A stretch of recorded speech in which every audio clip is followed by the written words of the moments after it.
Guys, tuturuan ko kayo kung paano nga ba i-install itong ating CarPlay adapter na isasaksak nyo lang sa head unit ng mga sasakyan nyo. Let's go! Ito siya guys. Kunwari naman yung inyong mga sasakyan is Apple. Meron tayong adapter dito na pwede nyong gamitin or converter. Isasaksak nyo lang to para ikaabit nyo na in case na Type-C yung inyong mga head unit. Pero dahil yung ating head unit guys ay USB, alisin natin, and ito yung gagamitin natin. Yan. Isasaksak nyo lang yung lalabas guys.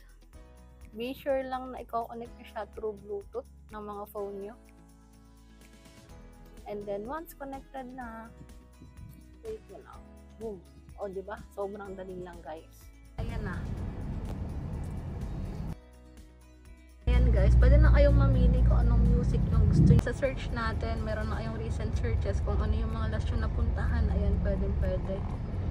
Lang siya i-click kahit hindi na kayo mag-type. And then, click nyo lang yung start. Kaya yung mga wala pa siyang CarPlay, i-check out nyo na to. Sobrang ganda talagang gamitin. Go!